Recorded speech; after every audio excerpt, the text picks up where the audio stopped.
चैतन्य स्वभावी भगवान आत्मा अनादि अनंत शुद्ध चैतन्य मात्र है।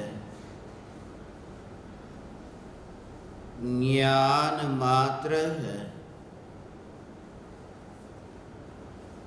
मैं शुद्ध चैतन्य मात्र, ज्ञान मात्र भगवान आत्मा हूँ।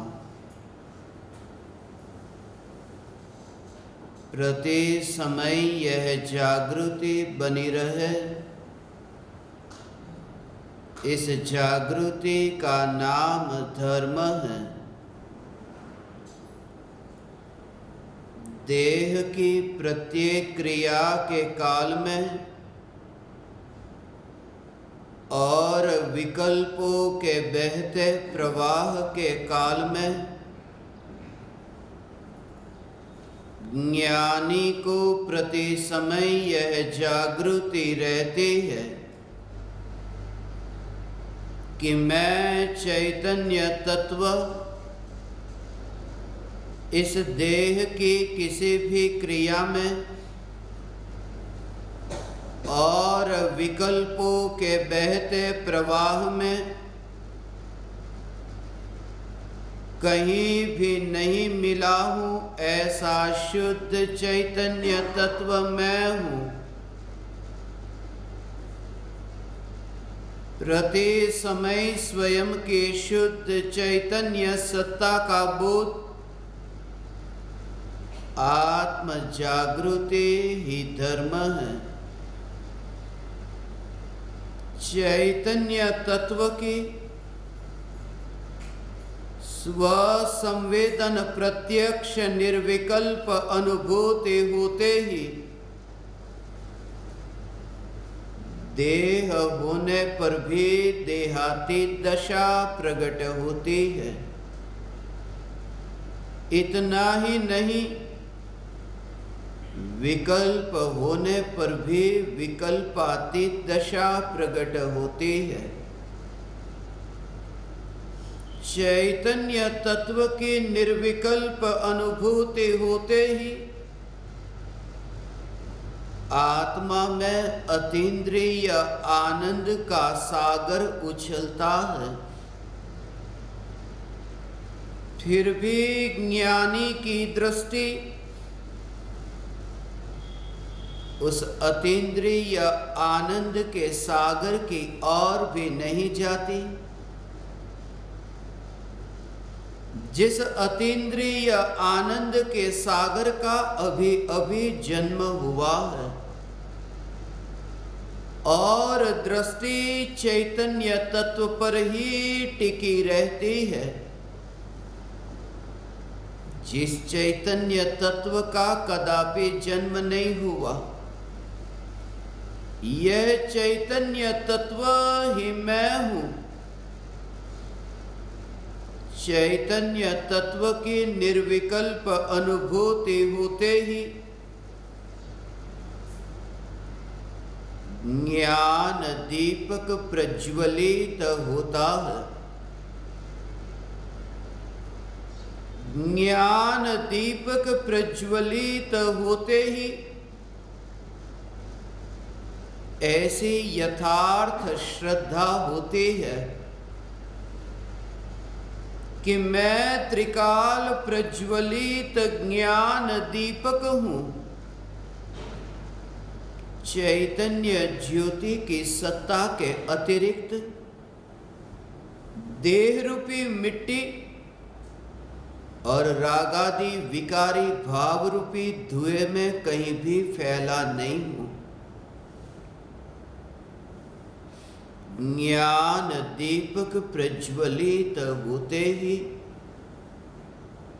ज्ञानी स्वयं को राख की दीवार का पड़ोसी मानता है और मोक्ष मार्ग का मुसाफिर जानता है। ज्ञान दीपक प्रज्वलित होते ही त्रिकाल जागृत चैतन्य तत्व का आश्रय लेते ही पर्याय में जागृति प्रकट होती है। यदि मेरे पास कम समय है और मुझे धर्म का सार बताना है, मुझे धर्म का सार समझाना है, तो मैं एक शब्द में ही कहता हूं, जागो।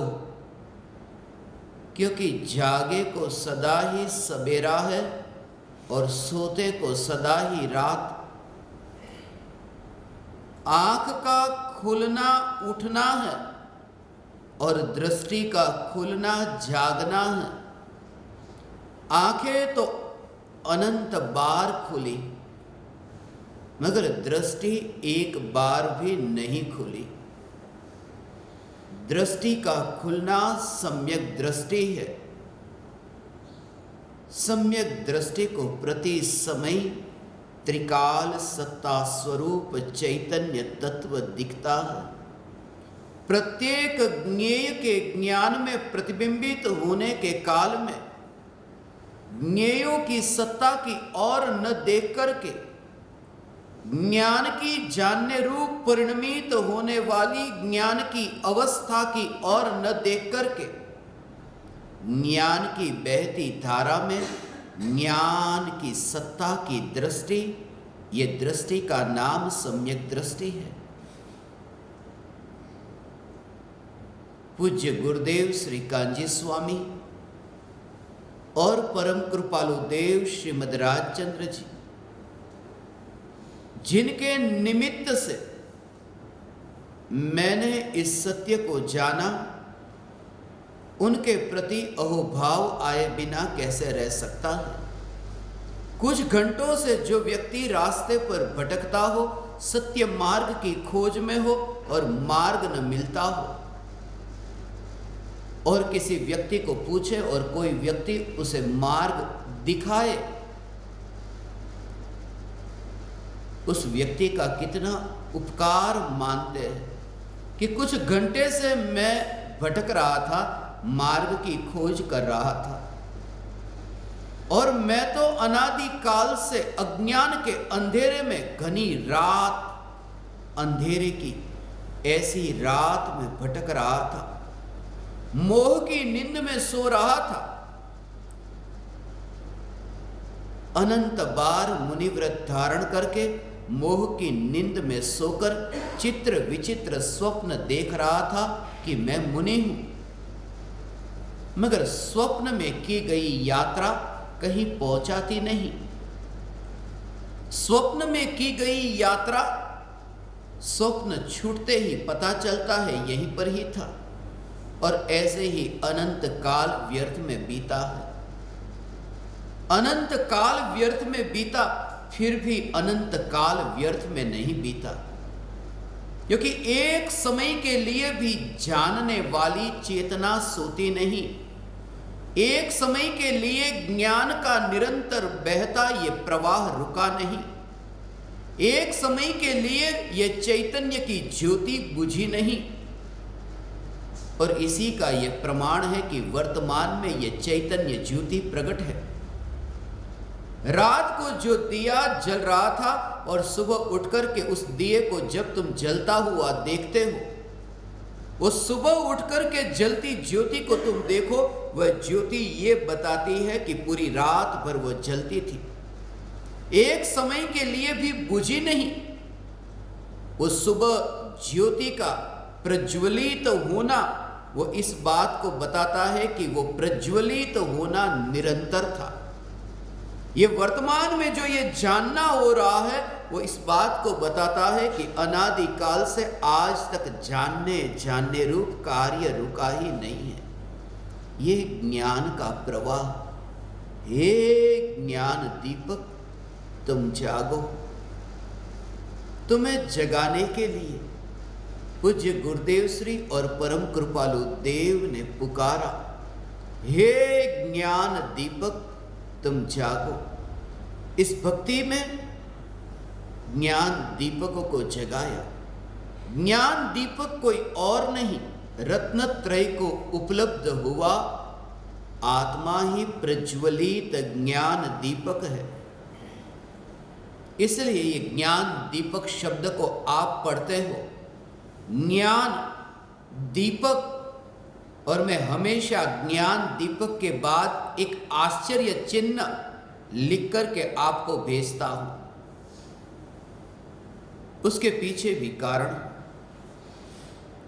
ज्ञान सूचक है ज्ञान का, दीपक सूचक है श्रद्धा का, और वह आश्चर्य चिन्ह सूचक है चारित्र का।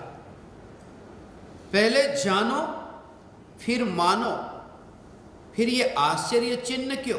आश्चर्य चिन्ह इसलिए क्योंकि ज्ञानी बाहर में भोगों को भोगते दिखाई देते होने पर भी भीतर में जिनके अंतर में वितराग परिणति की धारा बहती है, देह की क्रिया होती है, विकल्प भी उत्पन्न होते हैं, मगर प्रति समय चैतन्य की स्वच्छता की जागृति है।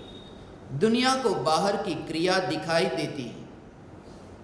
दुनिया को यह दिखाई देता है कि पूज्य गुरुदेव श्री कांजी स्वामी पहले चप्पल नहीं पहनते थे और फिर चप्पल पहनने लगे, मगर दुनिया को यह नहीं दिखाई देता कि उनकी दृष्टि में यह है कि जैसे तीर्थंकर भगवान के पैर जमीन को स्पर्श नहीं करते, ऐसे ही मेरे पैर भी ये चप्पल को स्पर्श नहीं करते।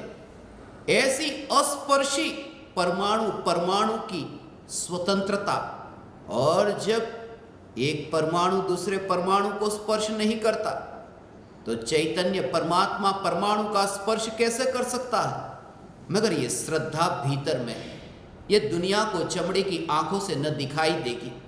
इसलिए तो गुरुदेव के चरणों में मस्तक झुकाने में संकोच होता है, हिचकिचाहट होती कि ऐसे पुरुष को ज्ञानी कैसे माने जो चांदी की थाली में भोजन करते हैं। दुनिया को यह दिखाई देता है कि चांदी की थाली में भोजन करते हैं, दुनिया को यह नहीं दिखाई देता कि उस भोजन में भी वे चैतन्य चांद का दर्शन करते हैं। ज्ञेयों को जानते समय भी अंतर में भीतर में ज्ञान का अनुभव करते हैं। ज्ञेय बाहर रह जाते हैं और विकल्प बाहर रह जाते हैं, भीतर नहीं। हे ज्ञान दीपक तुम जागो, पुकारा ही है तुम्हें शुरुआत में, नित बहती ज्ञान की धारा। ये निरंतर ज्ञान की धारा बहती है। ये चैतन्य तत्व विचार, इस चैतन्य तत्व विचार को ज्ञान की धारा कहा, मगर ये बाहर की बात है। मैं ज्ञान दीपकों के साथ रोज शाम को 7:42 पर मिलता हूं चैतन्य तत्व विचार के लिए। ये भाव मुझे आया कि वर्तमान में ये ज्ञान की धारा तो बह रही है, ये चैतन्य की धारा बह रही है, रोज ये वाणी निकल रही है। और मैं आपको हमेशा कहता हूं, मेरे मुख से निकले हुए एक भी वाक्य मेरे मत समझना, ये वचन है गुरुदेव और कृपालु देव के, क्योंकि जो भी वाक्य तुम मेरे पास लेकर आओगे मैं आपको बताऊंगा प्रवचन का विषय, प्रवचन का नंबर और प्रवचन का वाक्य। कौन से वाक्य में पूज्य गुरुदेव श्री ने यह बात बताई जो मैं आपको बताता हूं। मेरे प्रत्येक वाक्य में पूज्य गुरुदेव श्री और परम कृपालु देव के वचनों की मोहर है। मैं सिर्फ पोस्टमैन हूं, मैं सिर्फ उनकी चिट्ठी आप तक पहुंचाने आया हूं, मैं सिर्फ एक पैगाम लेकर आया हूं। मैं एक पैगंबर हूं। जो पैगाम लेकर आता है, जो संदेश लेकर आता है, उसे पैगंबर कहते हैं। पूज्य गुरुदेव श्री और कृपालु देव के प्रति ये अहोभाव आया कि ये पंचम काल में ये ज्ञान की बहती धारा, मगर तुरंत ही मेरा ध्यान हट गया। मैं खाना परोस रहा था, वहां तो बाहर की ये देह की क्रिया हो रही थी, नित बहते ज्ञान की धारा। मैं रात्रि में आत्मा के ज्ञान का भोजन परोसता हूं और दोपहर में ज्ञान दीपकों को मैं पकवान परोसता हूं। मगर तुरंत ही कि जैसे ये पकवान ये धारा नहीं, ऐसे ही ये वाणी जो निकलती है वो ज्ञान की धारा नहीं। ज्ञान की धारा यहाँ भीतर में है, आत्मा में है। नित बहते ज्ञान की धारा जो रुकती नहीं। रुके कैसे? रोकने के लिए कोई बीच में आना जरूरी है। जैसे नदी का पानी का प्रवाह बहता हो, उस प्रवाह को रोकने के लिए कोई व्यक्ति उस प्रवाह को रोकना चाहे तो उस व्यक्ति को नदी में गिरना जरूरी है। हाथ रखे, पानी के प्रवाह को रोके। मगर ज्ञान का प्रवाह अनादि से रुका क्यों नहीं?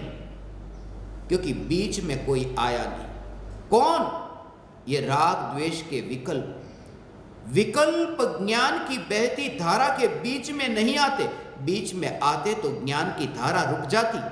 वे विकल्प किनारे पर है और ज्ञान की धारा जहां बहती है वहां सिर्फ ज्ञान का प्रवाह है, विकल्प नहीं। और नदी के किनारे जो पेड़ है, वे पेड़ नदी के बहते पानी के प्रवाह में प्रतिबिंबित हो, फिर भी पेड़ जो किनारे पर है नदी में सिर्फ प्रतिबिंबित हो रहे, वहां तो पानी का ही प्रवाह है। ये राग और द्वेष के विकल्प, ये देह की क्रिया ज्ञान की निर्मल ऐसी बहती धारा में सिर्फ प्रतिबिंबित होते हैं। और जहां ये स्पर्शना कि यही ज्ञान की बहती धारा का भी विकल्प न रहेगा भगवान। हे ज्ञान दीपक, बहती धारा का भी विकल्प नहीं, वहां ज्ञान की स्पर्शना। पूज्य गुरुदेव श्री ने ये पुकारा। मगर जब मैं ज्ञान दीपकों को ये परोसता था उस समय ये विचार आया, ये समोवसरण हम सबका, भले हो यह पंचम आरा, यही हमारा समोवसरण है। मैं समवसरण में ही बैठा हूं, यही समवसरण है। समवसरण, मैं अपने को तीर्थंकर और तुम्हें गणधर कहना नहीं चाहता। मैं ये कहता हूं कि पंचम काल में समवसरण की अनुपस्थिति में यह एहसास ही नहीं हो रहा है, क्योंकि पुकार तो वही मिली। तीर्थंकर परमात्मा की दिव्य ध्वनि का सार, जो दृष्टि का विषय, वह केंद्र बिंदु, सेंटर पॉइंट, चैतन्य तत्व, यही तो हमें प्राप्त हुआ। इसलिए ये समवसरण है हम सबका, भले हो यह पंचम आरा। आचार्य कुंद देव ने पंचम काल में पंच परमागमों के माध्यम से हमें जिनागम का, तीर्थंकर भगवान की दिव्य ध्वनि का सार समझाया। इसलिए अभी अभी आपने जो ये दृश्य देखे, प्रत्यक्ष ज्ञान दीपक जो सदा मेरे साथ है, उन्होंने जब ये वीडियो बनाया उसमें यही चुना। पंचम काल में पंच परमागम, उसी समय मुझे ये बात स्मरण में आई। नियम सार, पंचम गति के जीव को पंचम गति की चिंता नहीं करनी। पंचम काल में पंचम काल के जीवों को पंचम गति की चिंता करने की जरूरत नहीं है। क्यों? पंचम पारिणामिक भाव है न, और इसलिए ये भाव आया, भले हो यह पंचम आरा। हमारे लिए ये पंचम आरा होने पर भी ये पंचम आरा नहीं। और तुरंत ही फिर विचार आया कि मिल तो गया, मगर जिनसे मिला है उन्हें कैसे भूल सकते हैं। इसलिए ये समवसरण हम सबका, भले हो यह पंचम आरा, पर मत भूलो सी मंधर, महावीर को सुनकर आए, कुछ याद उन्हें भी कर लो, जो लौट के निज घर आए। पर मत भूलो सिमंदर और महावीर, ये दो नाम यहां आध्यात्मिक साधना केंद्र में भी आप देखते हैं। विदेह क्षेत्र के प्रथम तीर्थंकर सिमंदर भगवान 20 तीर्थंकरों में, भरत क्षेत्र के अंतिम तीर्थंकर महावीर भगवान, ये दो तस्वीरें जो देखते हैं वो जानबूझकर यहां पर स्थापित की गई ये तस्वीरें, उसके पीछे भी यही भाव। सिमंदर भगवान की पुकार सुनकर आए पूज्य गुरुदेव श्री महावीर भगवान की पुकार सुनकर आए परम कृपालु देव, परम कृपालु देव जिन्होंने ये स्पष्ट किया। महावीर भगवान के आपने सुना होगा अंतेवासी शिष्य, जिन्होंने तीर्थंकर भगवान की साक्षात दिव्य ध्वनि को सुना। पूज्य गुरुदेव श्री तो ये कहते थे, मैंने उन्हें प्रत्यक्ष तो नहीं सुना, मगर थोड़े दिन पहले ही यहां सोनगढ़ से जो मेरे सामने बैठे हैं साधक पधारे, उन्होंने कहा मैंने गुरुदेव के साक्षात दर्शन किए, उनका सानिध्य पाया। तभी मैंने उनसे कहा था, ऐसे जो भी लोग मेरे सामने आते हैं और जब ये कहते हैं कि पूज्य गुरुदेव श्री कांजी स्वामी को मैंने अपनी आंखों से देखा, मैं उनकी आंखों को देखता हूं, मैं उनकी आंखों को अहोभाव से देखता हूं। धन्य भागी है ये आंखें जिन आंखों ने गुरुदेव को देखा है। मेरा ये दुर्भाग्य कि मैंने गुरुदेव को अपनी आंखों से नहीं देखा, मगर फिर भी मैं अपनी दृष्टि में गुरुदेव को देखता हूं। गुरुदेव जो कहते थे, कहां थे और कहां आ गए, जो उनके स्वयं के मुख से निकले हुए ये शब्द, कहां थे और कहां आ गए। साक्षात तीर्थंकर परमात्मा की दिव्य ध्वनि सुनते थे। विदेह क्षेत्र में पूर्व भव में राजकुमार थे, वहां से यहां जन्म हुआ। ऐसा लगे कहां थे और कहां आ गए, जैसे कोई व्यक्ति परदेश में रहता हो और फिर वहां पर इतनी सुविधाओं को भोगता हो, फिर भारत देश में आए, यहां पर कोई सुविधा नहीं, वहां के शौचालय भी इतने साफ है। हमारे यहां पर ऐसे लोग हैं जिनके घर भी इतने साफ नहीं हैं। यहां पर यदि शौचालय में जाए तो मक्खी मच्छर कितनी बीमारी लेकर घर आए, जब वापिस आए तो याद आती है परदेश की, अरे मैं कहां था और कहां आ गया। मगर अज्ञानी को भोगों की याद आती है और ज्ञानी को तीर्थंकर भगवान की देशना का विरह, कि कहां थे और कहां आ गए। गुरुदेव यहां पधारे, हमारे लिए ही पधारे। इतने हजारों महाराज साहबों के पास में गया, उनको पढ़ाया है मैंने। श्वेतांबर में स्थानकवासी, देरावासी, दिगंबर, इतने महाराज साहबों को पढ़ाया। और ज्ञान दीपक जो है मुंबई में सब जगह साथ साथ में ही आते थे, दिन रात बैठे हैं सत्संग में। जब मैं महाराज साहबों को समय सार पढ़ाता, सुनते, मगर सुनने के बाद भी जब वे प्रवचन देते अर्थ कुछ और ही निकलता, क्योंकि जो भीतर में वो क्रियाकांड की पकड़ है, वो पकड़ कैसे छूटे। ये तो गुरुदेव के पूर्व भव के संस्कार बीच में कुछ समय के लिए मार्ग से डाइवर्ट हुए, मगर मार्ग से डाइवर्ट होकर के भी आगे मार्ग वहीं पर ही मिलता है जहां तुम्हें जाना है। संस्कार थे पूर्व भव में चैतन्य के, फिर भी ये क्रियाकांड वाली दीक्षा क्यों? पूर्व भव के संस्कार तो थे। कभी कभी पूर्व भव के संस्कार होने पर भी ऐसे उदय आ सकते हैं, जब 11वें गुणस्थान से पहले गुणस्थान में गिरना हो सकता है, तो फिर बाहर के क्रियाकांड में धर्म मानकर, क्योंकि जब दीक्षा ली होगी तब तो ये धर्म रूप ही माना था, ऐसा नहीं कि ये दीक्षा नहीं है, दीक्षा मानी थी, वरना लेते ही क्यों। गुरुदेव सिमंदर भगवान की पुकार सुनकर आए, महावीर भगवान की पुकार सुनकर कृपालु देव आए।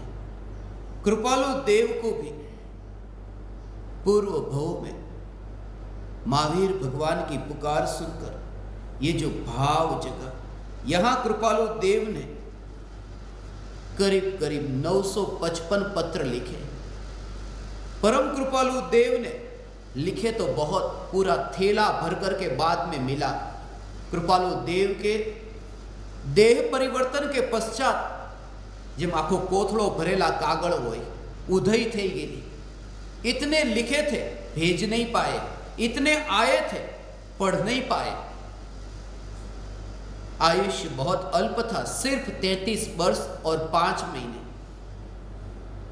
मगर परम कृपालु देव ने महावीर भगवान की दिव्य ध्वनि, इसलिए तो अभी जो कहते हैं महावीर भगवान का शासन चलता है, इसलिए तो यहां पर आध्यात्मिक साधना केंद्र उमराला में महावीर भगवान की स्थापना होगी। यह महावीर जिनालय का जो निर्माण हुआ उसके पीछे भी यही कारण है।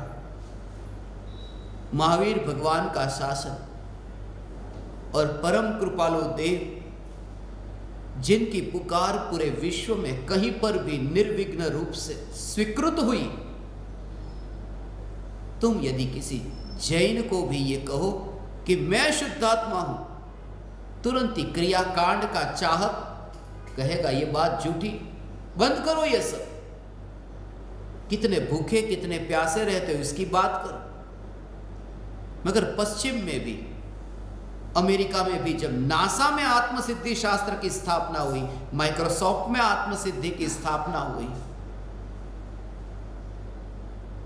यूनिवर्सिटी में, यूनिवर्सिटी ऑफ पेंसिल्वेनिया में, जर्मनी में university of Bonn, university of Berlin, जहां जहां पर भी आत्मसिद्धि शास्त्र लेकर एक एक का नाम क्या लूं, 153 देशों में किसी भी देश में किसी भी व्यक्ति ने ये नहीं कहा इसमें ये जो लिखा है वो झूठा, क्योंकि परम कृपालु देव की ये विशेषता थी, विरोध किसी का नहीं, किसी का नाम ही नहीं कि तुम झूठे हो, सिर्फ ये कह दिया कि सत्य ये है। चार्वाक को ये नहीं कहा कि तुम झूठे हो, सिर्फ ये कह दिया आत्मा है। बौद्धों को ये नहीं कहा कि तुम झूठे हो, सिर्फ ये कह दिया कि आत्मा नित्य है। एक एक विषय पर स्पष्ट करने के लिए समय नहीं, मगर परम कृपालु देव की जो भाषा और शैली इतनी सकारात्मक थी कि कोई भी व्यक्ति उसका स्वीकार करे। इसलिए ये दोनों महापुरुषों का स्मरण हुआ। पर मत भूलो सिमंदर, महावीर को सुनकर आए, कुछ याद उन्हें भी कर लो, जो लौट के निज घर आए। जो लौट के निज घर आए कहां? परम कृपालु देव और गुरुदेव। परम कृपालु देव ववाणिया में आए, गुरुदेव उमराला में आए। यह निज घर तो बाहर की बात है, जो लौट के निज घर आए, यही धर्म का सार है। भगवान के पास से अपने घर में आना, भगवान के पास से अपने घर में आना, यह धर्म का सार। उसका भाव क्या? कि साक्षात तीर्थंकर भगवान हो, जो पर्याय में परमात्मा है। जो पर्याय में परमात्मा है होने पर भी अपने आत्मा में आना, उसे कहते हैं लौट के निज घर आना। लौट के निज घर आना। मगर इससे भी गहरी बात है, परमात्मा हो जो पर्याय में, वहां से अपने में आना, अर्थात पर्याय में परमात्मा। आदिनाथ भगवान से लेकर महावीर भगवान की निर्मल पर्याय, ये परमात्मा नहीं, निज आत्मा में जो निर्मल पर्याय प्रकट होती है, ये निर्मल पर्याय पर भी दृष्टि न करके त्रिकाली ध्रुव पर दृष्टि करना, उसे कहते हैं परमात्मा की ओर नहीं देखा। जो पर्याय में परमात्मा है, उस परमात्मा को न देख करके अपने घर में अर्थात द्रव्य स्वभाव में आना, उसे कहते हैं जो लौट के निज घर आए। जब पर्याय की ओर भी दृष्टि नहीं करना है, पर्याय सिर्फ ज्ञान का विषय बनती है, पर्याय दृष्टि का नहीं। पर्याय को ज्ञानी जानते हैं मगर पर्याय की ओर देखते नहीं। मोक्ष के मार्ग का मुसाफिर हूं ये जानते हैं मगर मानते नहीं, क्योंकि जानना इसमें दोष नहीं। जानने में तो लोकालोक भी जानने में आए, अपनी पर्याय ही नहीं। लोकालोक ज्ञान में जानने में आए तो भी कोई दोष नहीं, मगर दृष्टि में राग का विकल्प भी आ जाए तो मिथ्या दृष्टि है तो दोष है। दृष्टि में निर्मल पर्याय भी आए तो दोष है। ऐसी पुकार करने वाले पूज्य गुरुदेव श्री और परम कृपालु देव, उन्होंने हमें जो परोसा, इसलिए आगे की पंक्ति लिखी गई, हे ज्ञान दीपक तुम जागो, सदा ज्ञान में जानो ज्ञानी, जो ज्ञायक देव है उनकी नित ध्रुव सत्ता पहचानी। हे ज्ञान दीपक तुम जागो, सदा ज्ञान में जानो ज्ञानी। तुम ज्ञानी को सदा ज्ञान में जानना, उसके पीछे भी भाव। पूज्य गुरुदेव श्री और कृपालु देव को भूलना मत, ज्ञान में जानना। इन्हीं के निमित्त से मैंने पाया है ये जानना। उनके प्रति भक्ति का भाव आए बिना नहीं रहता। उसके लिए पुरुषार्थ नहीं करना पड़ता। साधक को गुरु के प्रति भक्ति के भाव के लिए पुरुषार्थ नहीं करना पड़ता, क्योंकि गुरु के प्रति भक्ति का भाव पुरुषार्थ से नहीं आता। गुरु के प्रति भक्ति का भाव पुरुषार्थ की कमजोरी से आता है। पुरुषार्थ की कमजोरी से, क्योंकि भक्ति का भाव राग है और राग का भाव पुरुषार्थ की कमजोरी है। यदि भक्ति का भाव पुरुषार्थ होता तो केवली भगवान को भी भक्ति का भाव आता, राग का विकल्प होता। ज्ञानी को भी गुरु के प्रति भक्ति का भाव आता है, भक्ति का भाव आता है, अहो भाव आता है, अहो भाव, अहो भाव आता है। अहो अहो श्री सद्गुरु।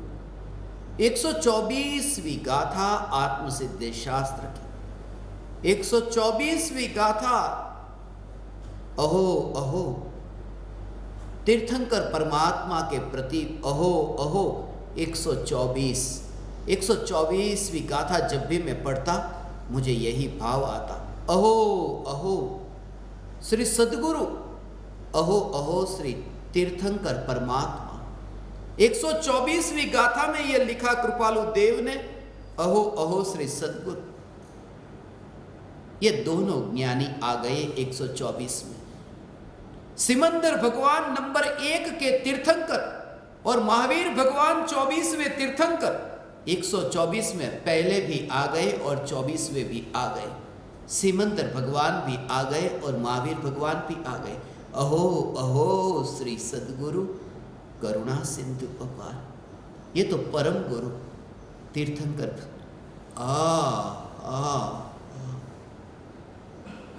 ज्ञान में ज्ञानी को जानो, उसका भाव कुछ और है। ये तो बाहर की व्यवहार की बात हुई। भगवान हे ज्ञान दीपक, हे चैतन्य परमात्मा, ज्ञान में ज्ञानी को जानना अर्थात जो त्रिकाल ध्रुव चैतन्य सत्ता, ऐसा जो ज्ञानी, ज्ञानी का अर्थ ये भगवान आत्मा जो समय सार की सातवीं गाथा, समय सार की सातवीं गाथा में जो ज्ञानी है ना, वो ज्ञानी, ये ज्ञानी का भाव समय सार की सातवीं गाथा। ज्ञानी को ज्ञान नहीं है, ज्ञानी को दर्शन नहीं है, ज्ञानी को चारित्र नहीं है। ज्ञानी तो मात्र ज्ञानी है। ज्ञानी को ज्ञान दर्शन चारित्र नहीं। कौन से ज्ञानी? मिथ्या ज्ञानी, सम्यक ज्ञानी, केवल ज्ञानी नहीं। ज्ञानी अर्थात न्यायक। न्यायक में ज्ञान भी नहीं है, दर्शन भी नहीं है और चारित्र भी नहीं है। ऐसे ज्ञानी अर्थात गुणों के भेद जिसमें नहीं है, ऐसा द्रव्य, उस द्रव्य के लिए ज्ञानी शब्द का प्रयोग हुआ। जो अखंड है, गुणों के भेद द्रव्य में है या नहीं? द्रव्य में गुणों के भेद होते हैं, मगर दृष्टि का जो विषय है ऐसा द्रव्य, उस द्रव्य में गुणों के भेद को नजर में लेने पर वो द्रव्य दृष्टि में ही नहीं आता। क्योंकि आत्मा में गुणों के भेद होते हैं। गुणों के भेद नहीं होते तो ज्ञान है, दर्शन है, चारित्र है, ये कहा क्यों? ज्ञान पहला भेद, दर्शन दूसरा भेद, ये एक एक करके क्यों बताने पड़े? भेद ज्ञान में होते हैं और अनंत गुण आत्मा में है, ये ज्ञानियों ने ही कहा। अनंत गुण होते हैं, अनंत गुण होते हैं। प्रत्येक गुण का अपना अपना कार्य है। ज्ञान का जानना, श्रद्धा का मानना, चारित्र का लीन होना, तो प्रत्येक गुण का अपना अपना कार्य भी है। इसलिए गुणों के भेद तो है। जैसे पर्याय द्रव्य की होती है, मगर पर्याय द्रव्य की होने पर भी पर्याय की ओर दृष्टि करने से सम्यक दर्शन नहीं होता। इसलिए मैं प्रमत्त और अप्रमत्त नहीं। ऐसे ही गुण भेद होने पर भी गुण भेद की ओर दृष्टि करने से द्रव्य दृष्टि में नहीं आता, जो दृष्टि का विषय वह दृष्टि में नहीं आता। इसलिए कहा कि ज्ञानी में ज्ञान भी नहीं, दर्शन भी नहीं और चारित्र भी नहीं। ज्ञानी तो सिर्फ ज्ञानी है। ज्ञान में जानो ज्ञानी, उसका भाव यह है, ज्ञान की पर्याय में ज्ञायक को जानो। जो ज्ञायक देव है उनकी नित ध्रुव सत्ता पहचानी। व्यवहार में कहो तो गुरुदेव और परम कृपालु देव, जिन्होंने ज्ञायक देव की नीत ध्रुव सत्ता को पहचाना है। नीत ध्रुव सत्ता,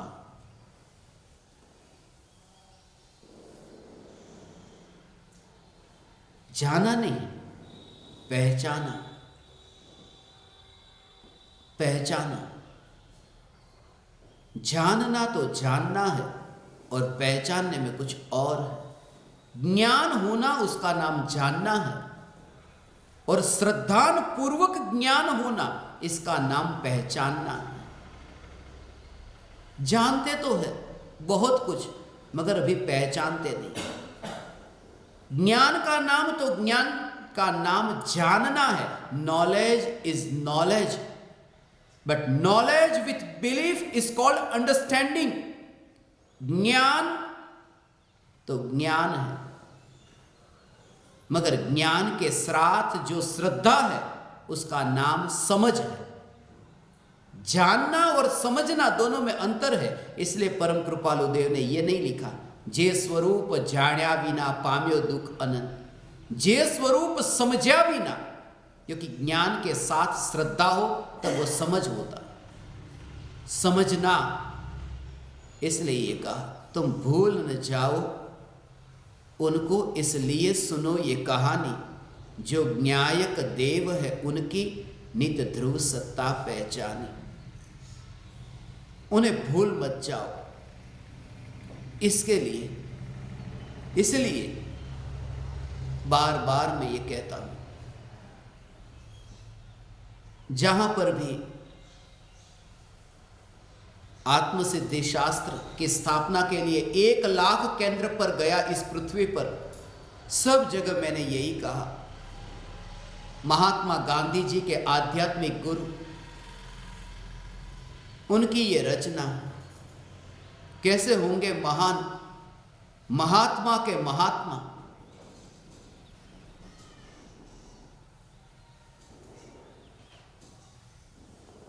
कहा तुम भूल न जाओ उनको, इसलिए सुनो ये कहानी।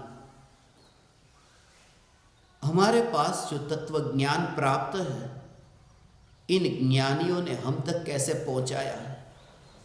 इन ज्ञानियों ने स्वयं के अनुभव प्रमाण से हम तक पहुंचाया। चैतन्य की पुकार, आचार्य कुंद कुंद देव के ग्रंथाधिराज समय सार की पुकार, ये उनके सच्चे अनुयायी है,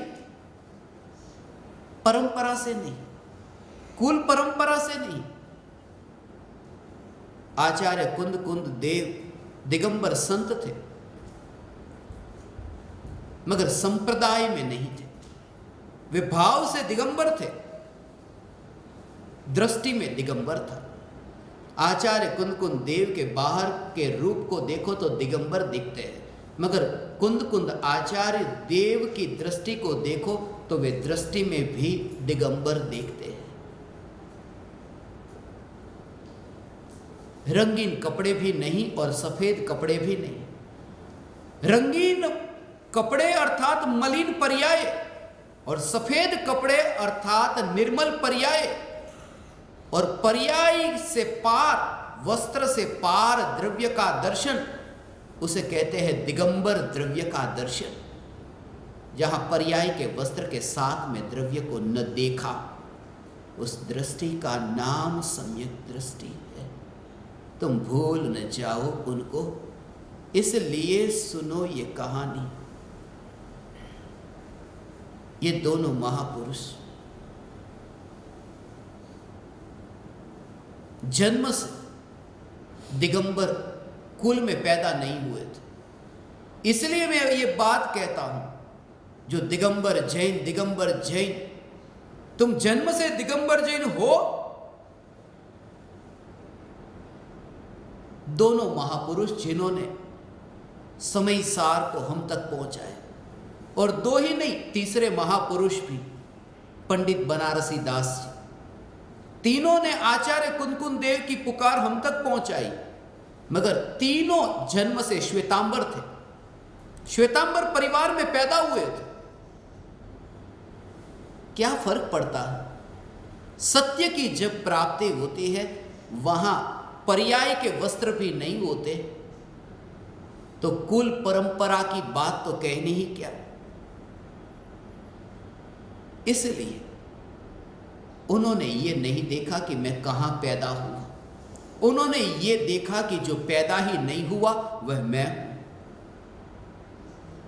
गुरुदेव और परम कृपालु देव की कहानी अब शुरू होती है। परम कृपालु देव के गुणगान गुरुदेव ने इतने गाए, नारियल का गोला जैसे नारियल से अलग हो गया हो, ऐसे ही अंदर नारियल के गोले में जो पानी है, पानी सूख गया कि गोला अलग हो गया। लगता है कि ऊपर जो कड़क भाग है उसके अंदर गोला है, मगर अलग हो गया। जमीन पर नारियल को रगड़ने से वो गोला अलग नहीं होता। क्रिया कांड से, देह को तड़पाने से आत्मा देह से अलग नहीं होता। जब वो पानी सूख जाता है कि गोला अलग हो जाता है। जब मोह का रस सूख जाता है कि आत्मा देह में रहकर देह से अलग हो जाता है। मोह के रस को सुखाना, नारियल को नीचे रगड़ना मत। गुरुदेव परम कृपालु देव के बारे में ये कहते थे, नारियल का गोला नारियल से अलग हो गया। ऐसे एकावतारी महापुरुष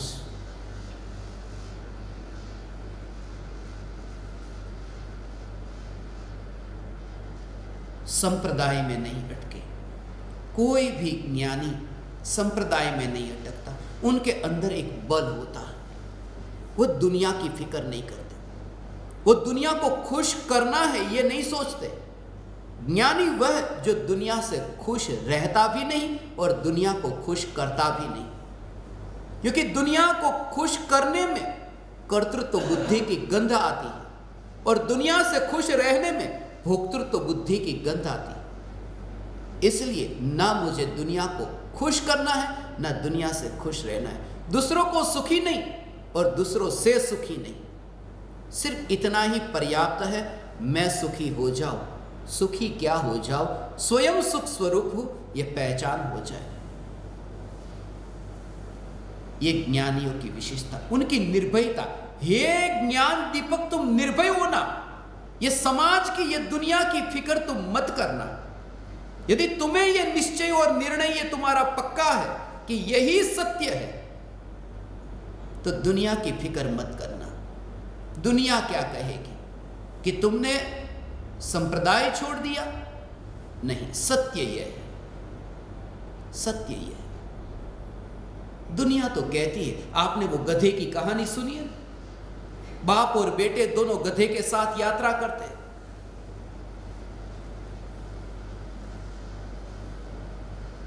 गधा चल रहा और मां बाप भी चल रहे। लोगों ने कहा ये देखो 3 गधे जा रहे। दोनों को गुस्सा है कि कहां 3 गधे, गधा तो एक है। कहा कि ये 2 गधे तुम, क्योंकि गधा होने पर भी पैदल चलते हो। बाप को ऐसा लगा, एक काम करता हूं, बेटे को गधे पर बिठा देता हूं। बेटे को गधे पर बिठाया। फिर आगे गए कि लोगों ने कहा कैसा बेटा है, खुद गधे पर बैठा और बाप को पैदल चलाता। अब बाप गधे पर बैठा और बेटा नीचे उतर गया। लोगों ने कहा कि कैसा बाप है, बेटा पैदल चल रहा है और बाप गधे के ऊपर बैठा। फिर दोनों ने निर्णय लिया कि दोनों बैठ जाते हैं। फिर आगे गए कि लोगों ने कहा कितने निर्दयी बाप बेटे, गधे को थोड़ा तो विचार करते बेचारे गधे का, दोनों ऊपर बैठ करके जा रहे हैं। फिर तो एक ही उपाय था कि दोनों उतर गए और गधे को सिर पर उठाया दोनों ने, और आगे पुल था। गधा भड़क गया, गया गिरा नदी में, मर गया। ये भी दोनों गिरे। इनको तैरना आता था कि बच गए, मगर गधा तो व्यर्थ पे ही मर गया। दुनिया तो कहेगी कि तुमने ये संप्रदाय छोड़ दिया, तुम चांदी की थाली में भोजन करते हो, तुम विमान में यात्रा करते हो। गुरुदेव के बारे में लोग कहते विमान में यात्रा करते थे। अरे तुम्हें पता नहीं, सम्यक दृष्टि की मृत्यु होती है, वो विमानवासी देव होते हैं और कोई नहीं। विमान की एलर्जी मत रखो, वरना वैमानिक देव होंगे कैसे? जो विमानवासी हुताय सम्यक दर्शन बिन दुख पाए। सम्यक दृष्टि विमानवासी, मगर वास्तव में तो विमानवासी होने पर भी समानवासी है। प्रत्येक आत्मा में समदृष्टि जिन्हें प्रकट हुई, और जहां प्रति समय शांत ऐसा स्वरूप जिनकी दृष्टि में है। इसलिए हे ज्ञान दीपक, उनकी कहानी तो बहुत लंबी है, मगर फिक्र मत करना, विरोध करने वाले बहुत मिलेंगे। महावीर भगवान ने भी जब दीक्षा ली तब रोकने वाले नहीं मिले होंगे, मगर ज्ञानी फिक्र नहीं करते। आचार्य कुंद देव ने जब 11 वर्ष की उम्र में मुनि धर्म अंगीकार किया तो मां ने क्या यह कहा होगा कि बेटा बेस्ट ऑफ लक, तो जा। मां को तो राग था, बेटे को नहीं रहा, मगर मां को था। मां को राग था, यदि राग न होता तो मां पहले दीक्षा ले लेती। मां को तो राग था, मगर जिनके अंतर में सत्य पहचाना और वैराग्य प्रकट हुआ, वे रुकते नहीं।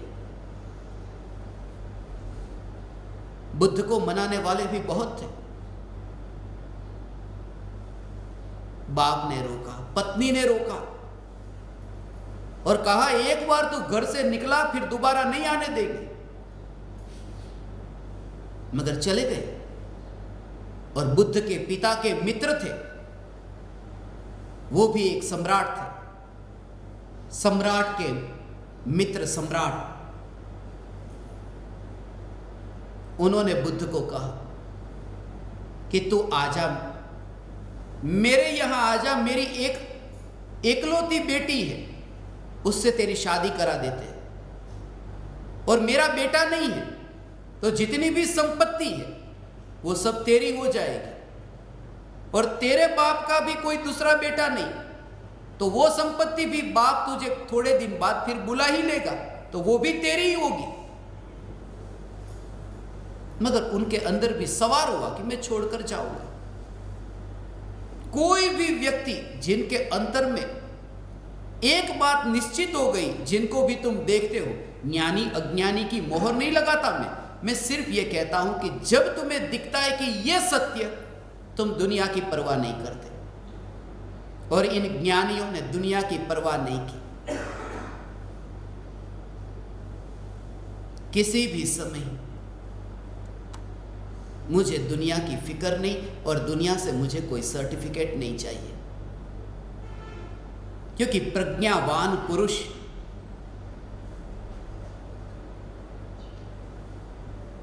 पागलों से प्रमाण पत्र पाना नहीं चाहते।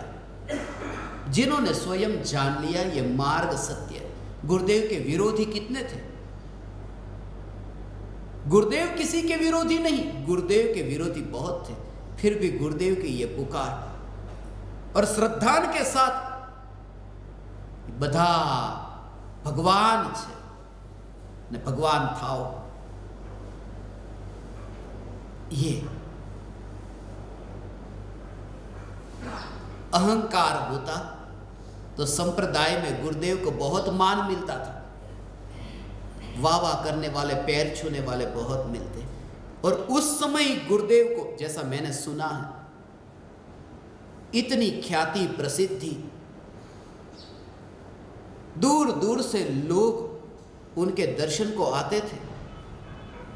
संप्रदाय में थे तब भी उनका चारित्र उस संप्रदाय के योग्य इतना दृढ़ था, लोगों की नजरों में बहुत सम्मान था, और सम्मान की भी फिक्र न करना, ये बहुत बड़ी बात है।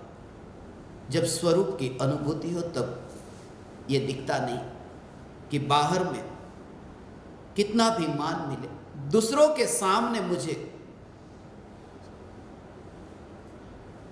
बड़प्पन दिखाकर स्वयं को दुखी नहीं करना। जो दुनिया में होता है अहंकार के कारण, हम जानते हैं, फिर भी स्वयं जानबूझ करके दुखी होकर के दूसरों के सामने सुखी होना दिखाते हैं। एक कबीला है अफ्रीका में, वहां पर ऐसा है कि सिर के जो बाल हैं वो बाल में तुम आगे के बाल को कटाओ और पीछे के बाल तुम मत कटाना। आधे बाल काटता है, आधे बाल जो नहीं काटता है उसको लोग बहुत सम्मान देते हैं, और लोग जानबूझ करके ऐसा करते हैं। अफ्रीका में नामीबिया, नाइजीरिया, अंगोला, इन सब देशों में तो ऐसी प्रथा है कि जिनके होठ जितने बड़े हो वो ज्यादा सुंदर माना जाता है, बड़े होठ वाला। तो उसके लिए वो क्या करते हैं कि बचपन से लेकर के पत्थर को होठ पर बांधते हैं, और जितना होठ लंबा हो सके उसका अभ्यास करते हैं। जितने लंबे होठ वाला उसका सौंदर्य उतना अच्छा। पत्थर से यहां होठ पर ऐसे बांध करके खुद दुखी होने को तैयार है, खुद तड़पने को तैयार है, मगर मान जो मिलता है, अरे वाह कितना सुंदर। चीन में ऐसा होता है कि छोटे पैर वाला जो है वो ज्यादा सुंदर होता है। उसके लिए छोटे पैर जिसके है वो सुंदर, उसके लिए बचपन से लोग ऐसा करते। चीन में ज्यादा से ज्यादा अपंग लोग इस वजह से हुए क्योंकि पैर को ऐसे बांध करके, ये थोड़ा ढीला में बांध कर रखो कि वो इतने फैले नहीं। छोटे पैर होंगे वो ज्यादा सौंदर्य वाला। अपंग हो जाए तो हो जाए, लंगड़े हो जाए, मगर सुंदरता चाहिए। यूरोप में ऐसा है कि हील वाली चप्पल, एड़ी वाला, अब पता है चलने में कितनी तकलीफ होती, मगर जितनी हील वाली ऊंची चप्पल पहने उतना ज्यादा फैशन। लोग उसकी ओर ध्यान देते हैं कि अरे वाह देखो कोई निकला। खुद गिरने को तैयार है मगर दूसरों की नजर के सामने नहीं गिरेंगे। मान चाहिए। मान को छोड़ करके, मान की फिक्र किए बिना, यही सत्य है। ये ज्ञानी पुरुष, सम्मान तो बहुत मिलता था। मैं तुमसे भी ये कहता हूं, तुम सत्य को चुनो, दुनिया की फिक्र मत करो। शरीर को बेचना पड़े बेच देना, अपनी आत्मा मत बेचना। इसलिए ये कहता हूं, तुम्हें यदि सत्य की समझ आई कि यही चैतन्य सत्य है, बस ये परमाणु बैर बिखेर हो, मैं तैयार हूं। मैं अभी इस राख की दीवार, मेरी पड़ोसन को बदलने के लिए मैं तैयार हूं। क्योंकि जब मुझे मेरे चैतन्य महल के बाहर नहीं निकलना, फिर कौन सी पड़ोसन मेरे पड़ोस में रहती है, उससे क्या फर्क पड़ता है। हे ज्ञान दीपक, यह भी एक अद्भुत साधना है।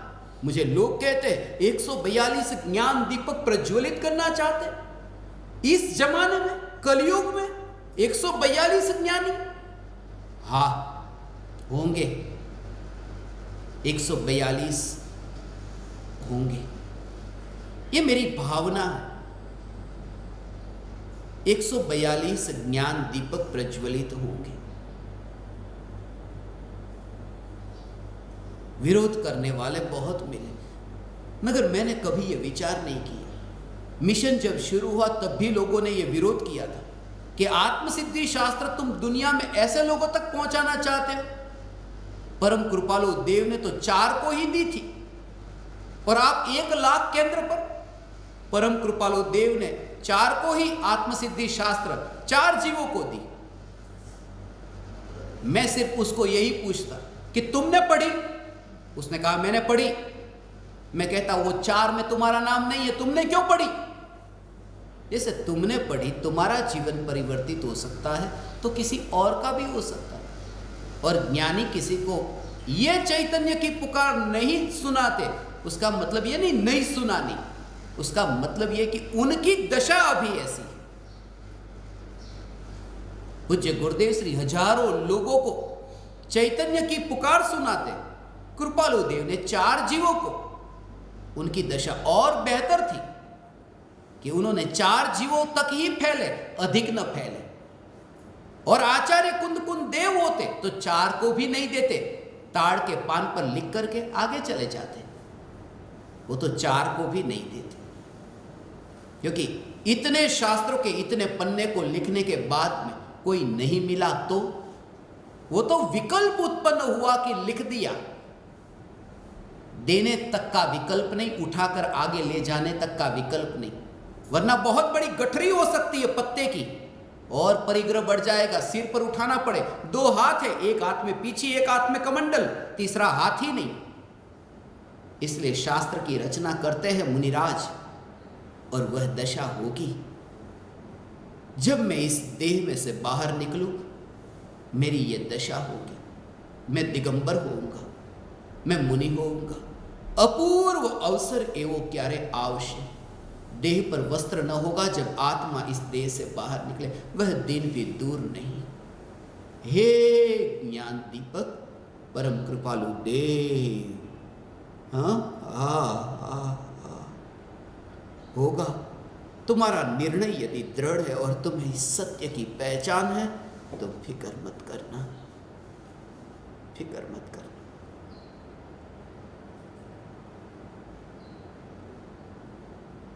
आज से मुझे गुरुदेव और कृपालु देव के जीवन के ऐसे रहस्य कहने थे, मगर समय पूरा हो चुका। शुरुआत में सिर्फ ये 2 पद ही ले सके। कुल 7 पद है और 7 पद में से 2 चरण पर अभी चर्चा हुई।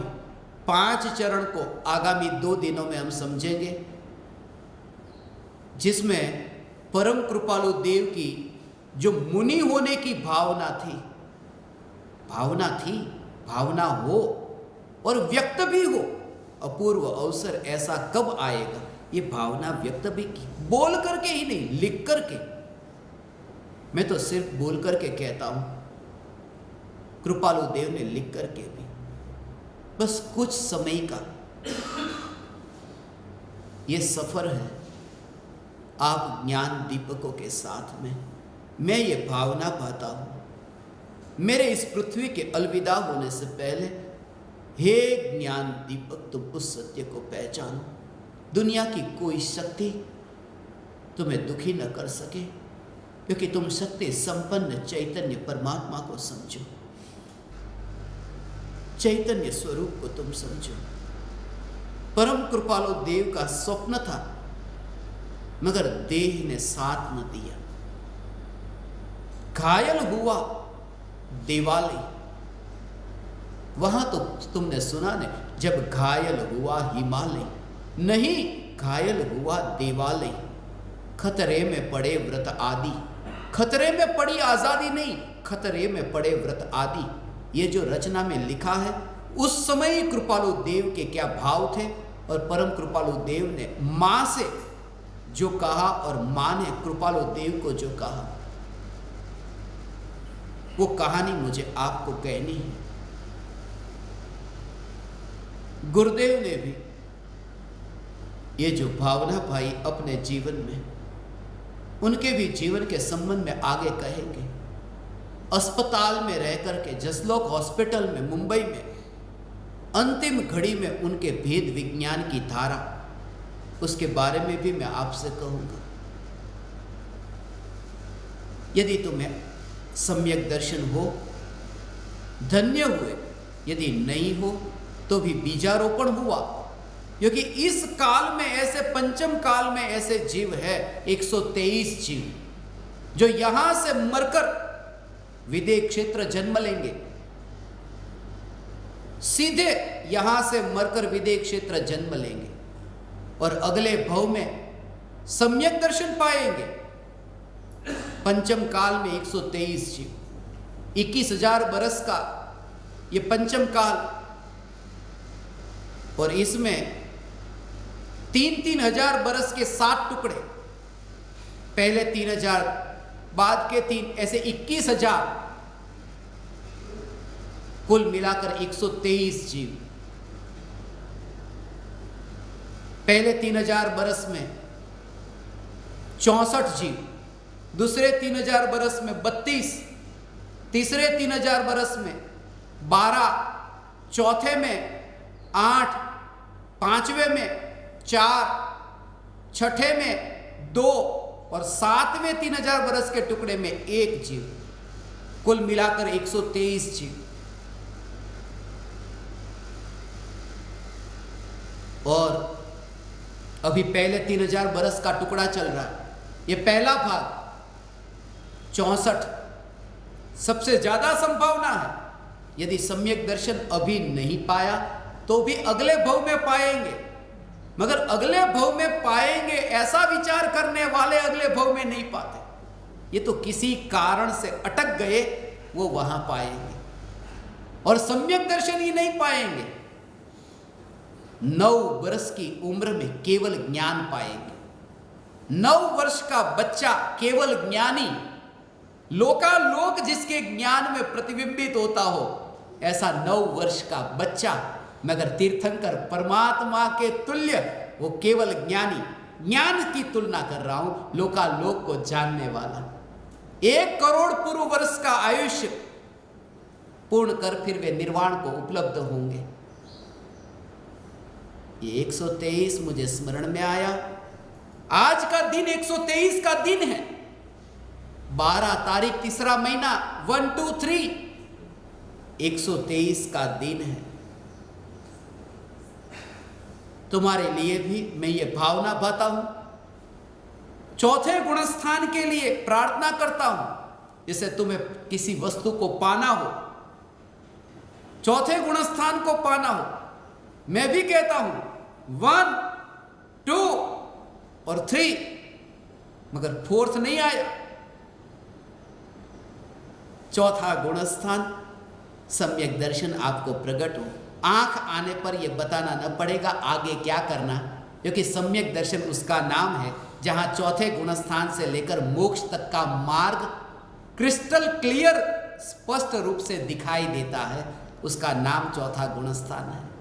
आप समस्त परमात्माओं ने अत्यंत दूर दूर से पधार कर मुझे अत्यंत विनयवान होकर सुना। आप परमात्माओं के निमित्त से मुझे सत्संग करने का अवसर मिला। मेरा इतना समय सत्संग में रहा, ऋण रहा आप परमात्माओं का मुझ पर। मैं आप समस्त परमात्माओं को मेरे हृदय के अंतःकरण से प्रणाम करता हूँ। मेरे प्रणाम स्वीकार करें।